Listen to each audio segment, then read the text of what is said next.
Dinayo nga namin ang sikat na sikat, trending at viral na bypass road dito sa Calamba, Laguna. Dito na rin namin napiling tumambay ni Daddy. At pati lamok nga ay nagmumukbang at dito na rin nakatambay. At dahil gabi na at di pa kami nagdi-dinner, dito na rin kami kumain. Dito lang kami naupo at tumambay sa kawalan ay este sa palayan.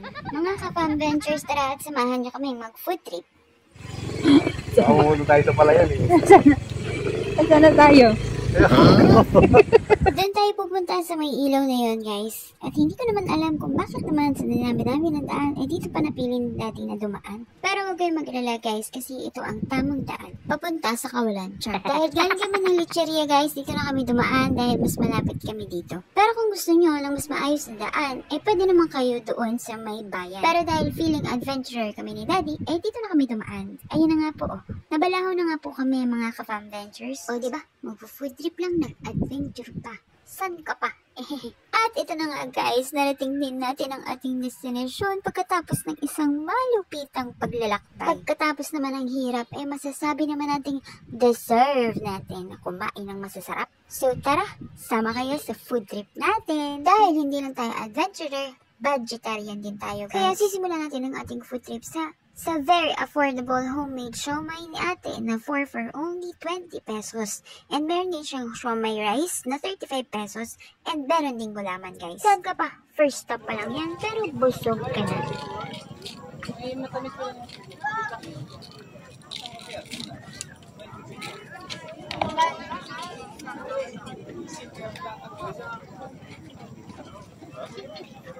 Sigat sa Facebook eh.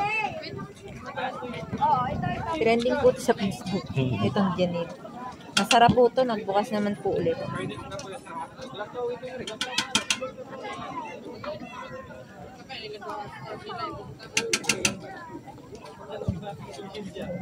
Kaya mga kapam ventures, mukha namang sulit sa 20 pesos itong 4 pieces siomai. At homemade pa, guys. Ako lang ba? Yung mas gusto ko yung homemade kesa dun sa mga factory made na siomai. Sulit sa tingin, pero sulit ba sa lasa? Let's taste! Mukha naman nag-enjoy si Daddy. At masarap naman talaga po ang siomai nila. Lalo na pagka homemade. At sa presyong abot kaya, mabubusog ka na. Dagdagan mo lang ng 15 pesos, may kanin ka na. Saan ka pa? 35 pesos lang, may dinner ka na, guys. At kung mabilaukan ka, meron din silang gulaman. For only 10 pesos lang, guys. Pero dahil nagpunta tayo dito para mag-food trip, tara, hanap pa tayo ng iba. Onting hakbang nga lang mga ka-fam ventures, dito kayo dadalhin sa tindahan nila kuya ng proven at balat ng manok. Kung ako ay inyong tatanungin ko ano ang proven, ay hindi ko alam. Itanong nyo na lang po kay parang Google. Pero sa panlasa ko, parang parte siya ng bituka ng manok. Kung alam nyo kung anong proven, i-comment nyo na lang. Meron nga din pala silang calamares, guys. At per baso ay nagkakahalaga lamang ng 20 pesos. Ayun, guys, ang bagong luto at malutong masarap na proven. The best yan kung hahaluan nyo ng maanghang na suka. Manamis-namis ang suka niyan, guys. Kaya napakasarap. Tama. Dalawa.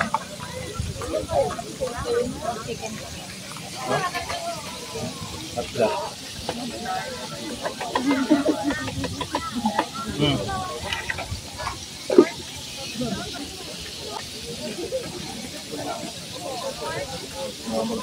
At habang nagluluto nga si kuya ay maaamoy mo ang nakakatakam na amoy ng fried chicken. Kaya naman ako dito ay natatakam at naglalaway na. At dahil bagong luto siya, crunchy siya, guys. No. Dahil na. Ha? Kakalikan. Sarap. Dito po ito sa bypass. Sa famous.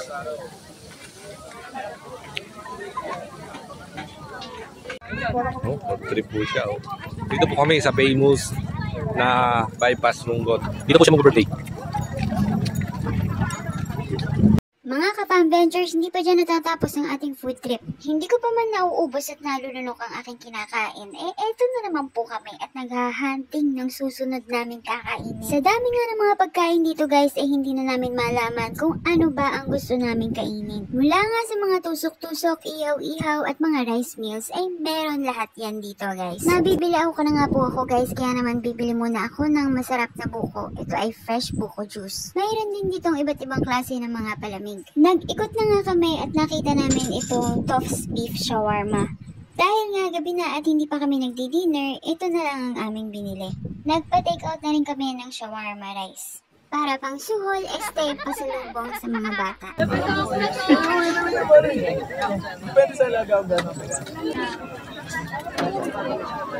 Masarap yung shawarma rice na.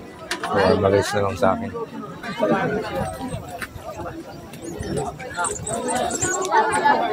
So, ito tayo may jacket. Aba, may mga laruan pa tayo dito.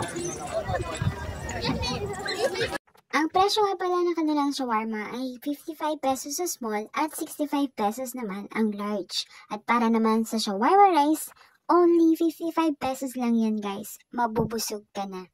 Ang in-order namin ay isang shawarma at 3 shawarma rice. At kung wala kayong cash o di kayo naubos na sa kaka-food trip ninyo dito, pwede kayong magbayad sa kanila through GCash. Nakakatuwa lang na meron na ulit ganito guys sa iba't ibang lugar pagkatapos ng pandemic. Nagbistulang food park itong bypass road sa dami ng mga nagtitinda ng mga pagkain. At meron din ditong mga ukay-ukay, tattoo shop at mga laruan na nakita namin. Kakain naman po siya. Shawarma naman po titira niya. Wala na po kami pa birthday niya. At habang kumakain na ako ng shawarma rice ay naglakad-lakad pa nga kami para naman maghanap ng susunod na kakainin. Ito nga pala ang binili kong shawarma. Mukha naman sulit at hindi tinipid sa laman at lasa. At dito nga sa gilid ay may tindang mga laruan at buti na lang ay hindi namin kasama si Yash dahil malamang ay magpapabili yun ng mga laruan. Pero sa susunod na punta namin ay tsak na isasama namin ang mga bata. Good news nga din pala para sa mga coffee lover dahil marami rin ditong nagtitinda ng mga kape. Gaya na lamang nung nakita namin cute na mobile coffee shop. At dahil ako ay isang coffee lover, hindi naman pwedeng hindi kasama ang kape sa ating food trip.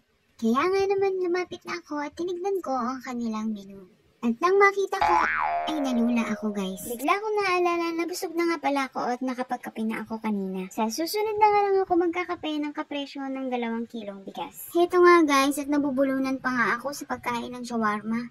Tapos, naghahanap pa ako ng iba pang kakainin. Kaya nga sabi ko kay daddy itabi na ang wallet at baka tumaod. Maglalakad-lakad na nga lang kami at kami nalaang ay mag-window shopping. Masarap din naman na nagkakaroon kami ng oras na kaming dalawa lang kahit sa ganitong lugar lang. Masasabi ko rin naman na kahit sa saglit na oras ay nakapag-relax ang aming mga isipan pero hindi ang aming mga bulsa.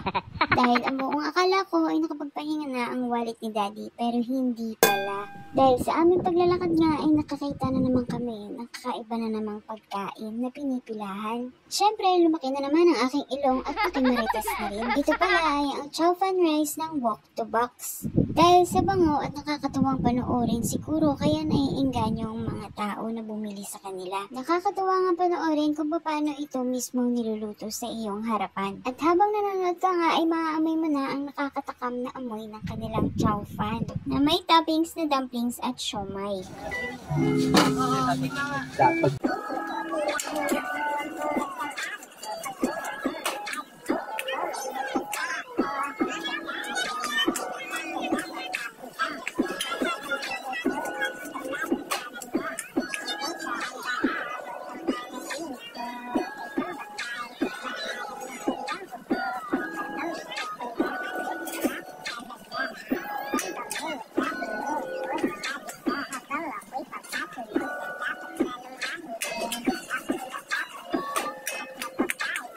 At habang ako nga ay nag-i-enjoy ditong manood, may isang mama palang nakapila na guys. Mukha kasi talagang masarap kaya hindi yata siya nakatiis. Aba at pumila na nga.